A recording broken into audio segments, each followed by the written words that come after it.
ఫలితాలన్నీ ఇంకా దాదాపుగా కొలిక్కొస్తా ఉన్నట్టున్నాయి.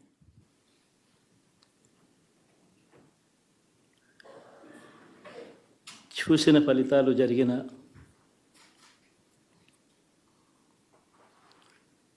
పరిస్థితులు చూస్తే నిజంగా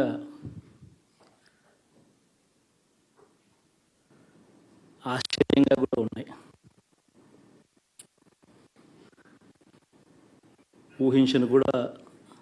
ఊహించలేదు ఇలా జరుగుతుందని, ఇలా వస్తాయని కూడా. బట్ ఎస్,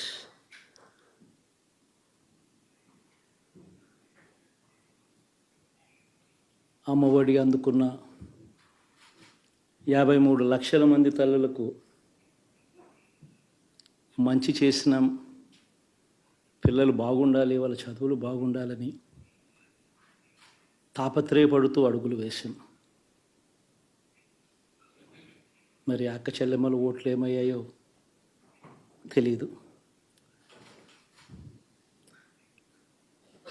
66 లక్షల మంది అవ్వాతాతలకు,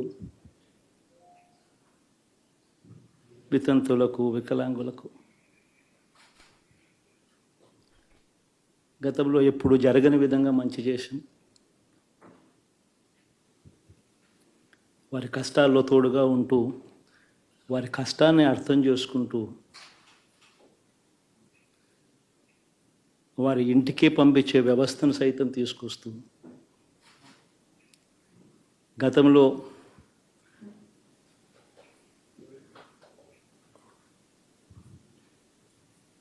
మా ప్రభుత్వం అధికారంలోకి రాకమునుపు ఇస్తూ ఉన్న చాలని పెన్షన్ నుంచి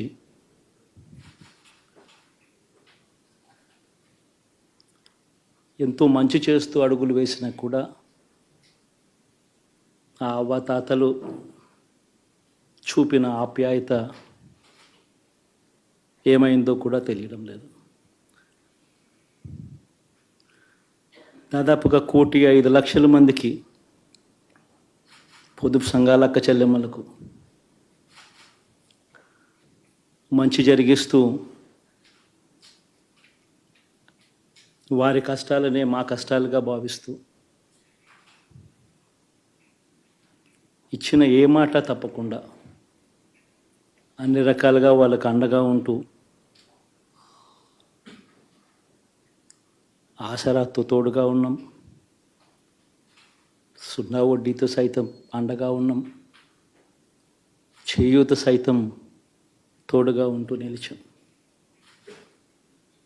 మరి ఆ 1,05,00,000 మంది అక్క చెల్లెమ్మల ప్రేమాభిమానాలు ఏమయ్యాయో తెలియవు.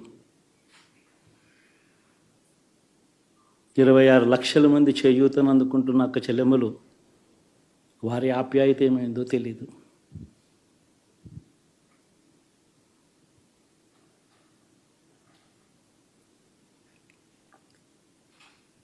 పిల్లల చదువుల కోసం ఏ తల్లి ఏ తండ్రి ఇబ్బంది పడకూడదు అని మొట్టమొదటిసారిగా పూర్తి ఫీజులు ఇస్తూ తీసుకొచ్చి అందగా నిలిచాం. చదువుల్లో ఎప్పుడూ చూడని మార్పులు తీసుకొచ్చాం. దాదాపుగా 12 లక్షల మందికి సంవత్సరానికి మంచి జరిగిస్తూ, ఆ పిల్లలు, ఆ తల్లుల అభిమానం ఏమైందో కూడా తెలియదు.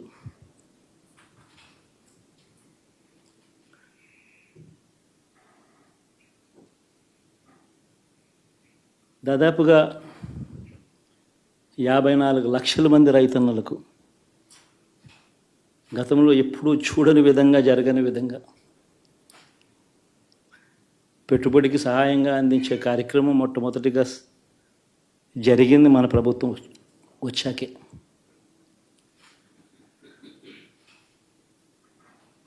మరి అంతగా రైతన్నలకు తోడుగా ఉంటూ,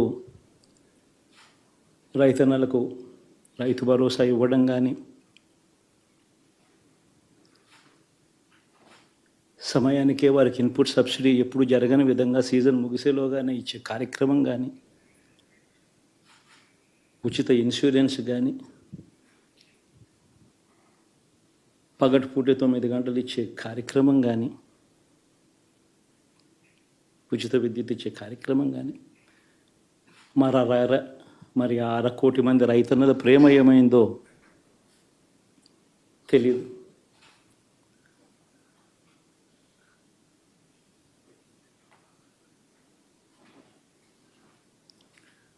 మరి ఇన్ని కోట్ల మందికి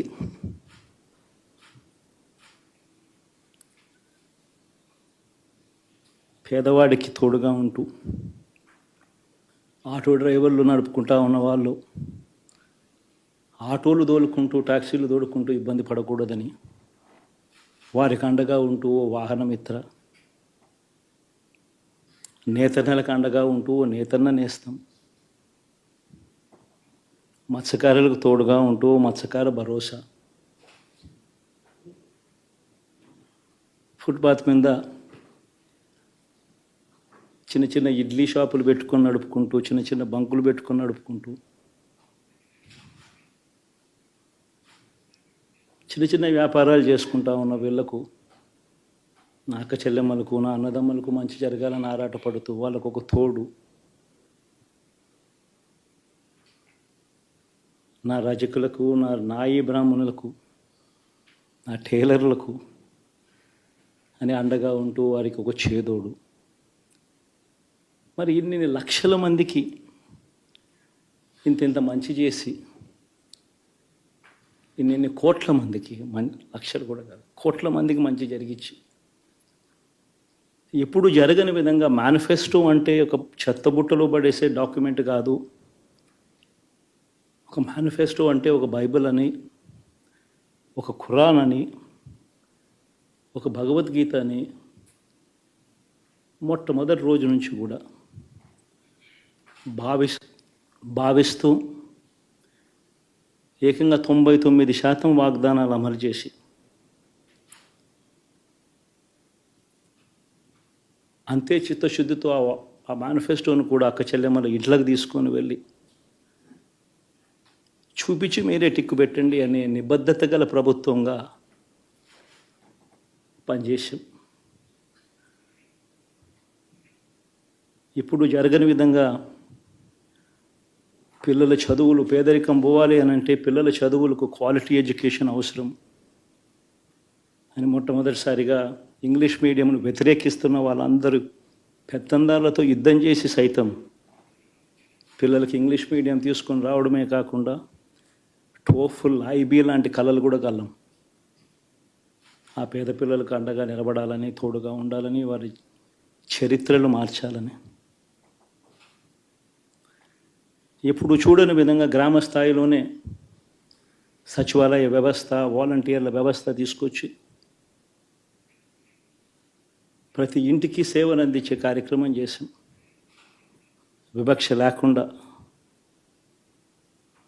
కరప్షన్ లేకుండా దాదాపుగా 2,70,000 కోట్ల రూపాయల పైచిలకు ఇంటి వద్దకి అందించగలిగాం.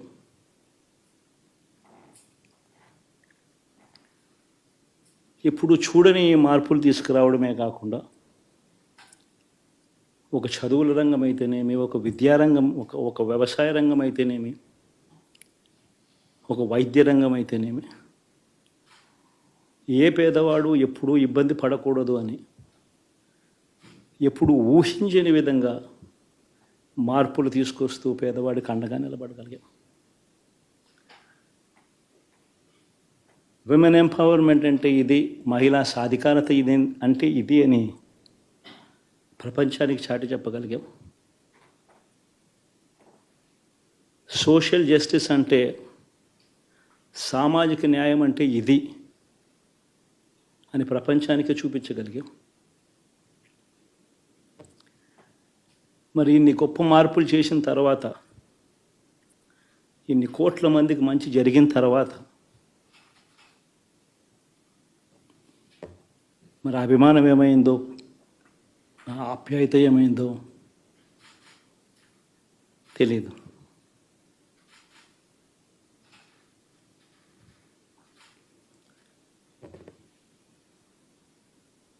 ఎవరో మోసం చేశారో, ఎవరో అన్యాయం చేశారో అని చెప్పి అనొచ్చు, కానీ ఆధారాలు లేవు.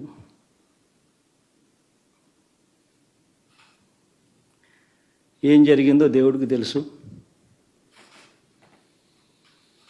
పెద్ద నేనైతే చేయగలిగింది ఏమీ లేదు.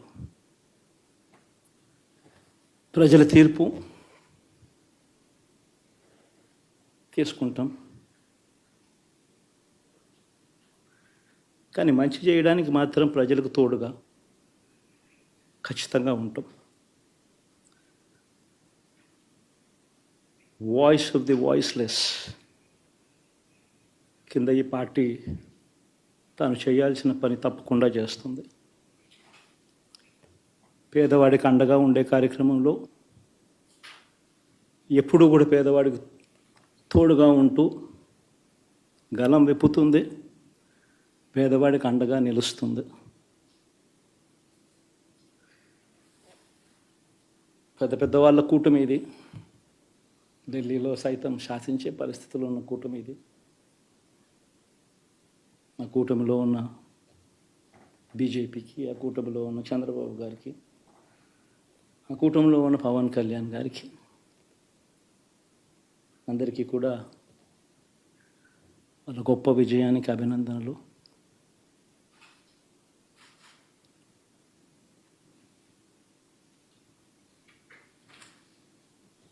ఓడిపోయినా కూడా నా ప్రతి కష్టంలో కూడా తోడుగా అండగా నిలబడిన నా ప్రతి నాయకుడికి, ప్రతి కార్యకర్తకు, ప్రతి వాలంటీర్కు, ప్రతి ఇంట్లో నుంచి వచ్చిన ప్రతి స్టార్ క్యాంపెయినర్గా నాకు తోడుగా నిలబడిన నా అక్క చెల్లెమ్మలకు, అన్నదమ్ములకు, మీ అందరికీ మనస్ఫూర్తిగా మీ అందరికీ కూడా కృతజ్ఞతలు తెలియజేస్తా ఉన్నాను. ఏం జరిగిందో తెలియదు, కానీ ఏమి చేసినా, ఎంత చేసినా ఇంకా 40% ఓటు బ్యాంకు మాత్రం తగ్గించలేకపోయారు. ఖచ్చితంగా మళ్ళీ ఇక్కడి నుంచి లేస్తాం.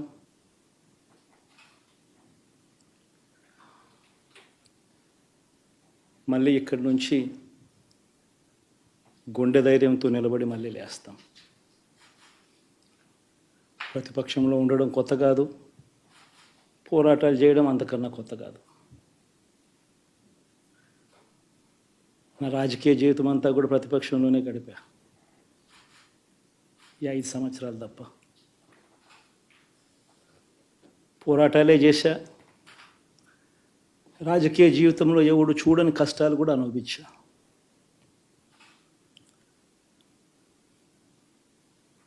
ఇప్పుడు అంతకన్నా కష్టాలు ఏదైనా పెట్టినా కూడా సిద్ధంగా ఉన్నాం, సిద్ధంగా ఎదుర్కొంటాం. ఆల్ ది వెరీ బెస్ట్ గవర్నమెంట్లోకి వచ్చిన వాళ్ళకు. Thank you.